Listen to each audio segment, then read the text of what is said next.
Did you know the root of Western conquest and world dominance can be traced back to a simple desire to make rotten meat taste better? That's right!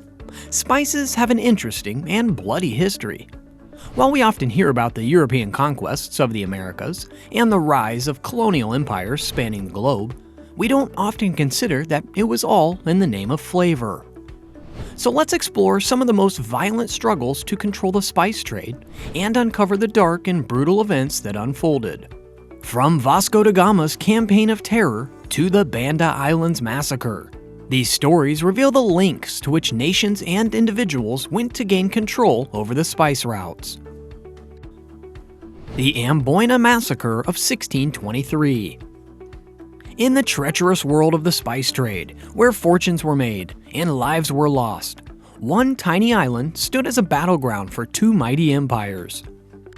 Welcome to the heart of Moluccas, the captivating island of Ambon. The year is 1623, and tensions between the English and Dutch East India Companies are reaching a boiling point. Years of relentless conflict have left scars on the island. Although a fragile peace treaty was finally signed in 1619, peace, it seems, was only an illusion. Amidst the swirling currents of betrayal and revenge, an extraordinary plot begins to unfold. A shadowy figure lurking in the darkness. Whispers of a Japanese mercenary paid by the English to plot the downfall of the Dutch stronghold.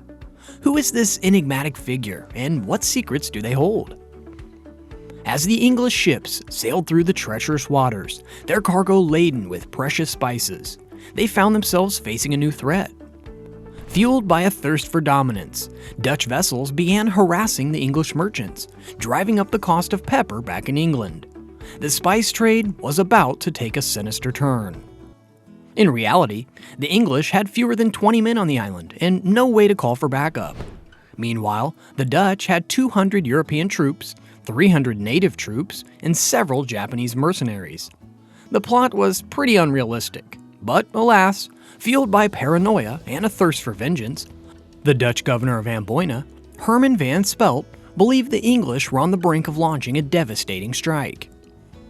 On February 11, 1623, Shizuzo, a 24-year-old mercenary from Hirado, Japan, in the Dutch service, was apprehended on suspicion of treachery. He was tortured until he confessed that the English had bribed him to participate in a plot to seize the fort. On February 15th, a drunken English surgeon named Abel Price was arrested, tortured, and forced to admit the conspiracy. This caused the Dutch to arrest all the Englishmen on the island, including the chief English factor, Gabriel Towerson. Through unspeakable acts of torture, first with water and then with burning wax candles under the armpits, hamstrings, and soles of their feet, the Dutch extracted a confession. The consequences were dire and unrelenting. On February 27, 1623, Van Spelt ordered the beheading of Towerson, along with 9 other Englishmen, 10 Japanese men, and a Portuguese man. All of them died declaring their innocence. Only those who confessed to the alleged plot were spared, but their freedom came at a steep price. Whispers of innocence echoed from the depths of the island, as notes smuggled off Ambon carried the desperate cries of the condemned. Tortured with extreme torment of fire and water, our flesh and blood could not endure it, they pleaded, proclaiming their innocence until the end. The executions, cloaked in dubious legality, ignited a raging fire of indignation within the hearts of the English public, forever altering the course of their relationship with the Dutch. Banda Islands Massacre. But the Dutch and English were never friends, and this was further highlighted by nutmeg. Nutmeg spice was one of the best ways to disguise the taste of badly preserved meat. Plus, it was thought to be a cure for the plague, and women would wear nutmeg satchels around their necks to protect themselves from the contaminated air. In Asia, you could buy nutmeg for a penny, and that same amount of spice would fetch 2 pounds, 10 shillings on the streets of London, allowing sellers to earn 68,000% profits. However, one could only find nutmeg on the Banda Islands in the East Indies, where sultans maintained a neutral trading policy with the spice-crazed European merchants. The Portuguese mostly controlled the nutmeg trade, but the Dutch coveted control of the Banda Islands. Thus, in 1612, the Dutch East India Company stormed the island and seized control, setting up a strict and paranoid protection policy, where they not only banned the export of nutmeg trees, but would drench the trees in lime so that they would be infertile if anyone tried to export them. They even imposed the death penalty on anyone caught stealing, growing, or selling nutmeg. The local inhabitants rebelled against these strict new rules, causing the head of the East India Company, Jan Petersen Cohen, to order a massacre. Under his decree, the Dutch began executing every Bandanese male over 15 years old by quartering and beheading. They chopped off the heads of village leaders and placed them on poles outside villages. Less than 2 decades later, the Dutch reduced the island's population from 15,000 to a mere 600. The British tried to protect one of the islands, known as Rum, but ultimately failed. The Dutch gained control of Rum Island, and in exchange, they gave up control of a seemingly insignificant and unpromising island halfway around the world, Manhattan, New York. For many years, nutmeg made the Dutch East India Company the richest business in the world, at least until 1770, when French horticulturist Pierre Poivet broke the Dutch monopoly by smuggling some nutmeg to Mauritius. A tsunami destroyed half the nutmeg trees in Banda in 1778, and finally, the Dutch were captured by the British in 1809. The Battle of Diu in 1509. Yet, these battles weren't the first time spices caused such turmoil, and the Dutch weren't the only villains involved. Let's take it all the way back to the late 1400s. The Portuguese had built a factory in Calicut, believing they had a monopoly over the local spice trade. But this was wrong. In their misguided beliefs, they seized a vessel bound for Jeddah and ended up being massacred by the furious Muslim traders.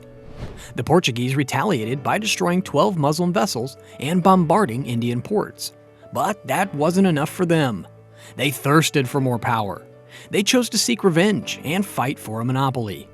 In 1502, they appointed Vasco da Gama to lead the third Portuguese expedition to the Indian Ocean with a fleet of 20 ships, sent to wrest control of the trade routes from Muslim powers.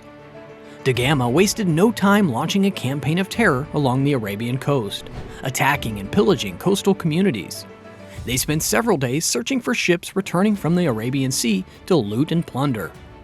This was when the Portuguese discovered the Mary, an Egyptian ship carrying Muslim pilgrims back from Mecca, including some of the wealthiest people in Calicut. The Portuguese fired warning shots at the unarmed ship, and da Gama negotiated with a wealthy man named Wahar al-Fakwe.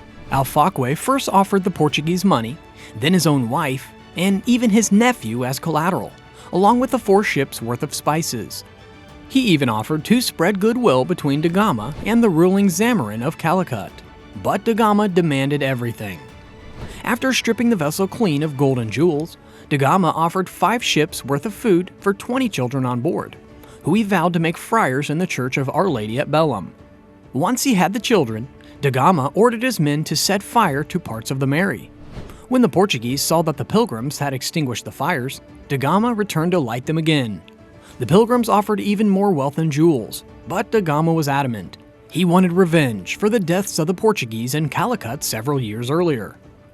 The Portuguese confined the pilgrims below decks and stoked the fires with gunpowder charges for several days while preventing the ship from escaping.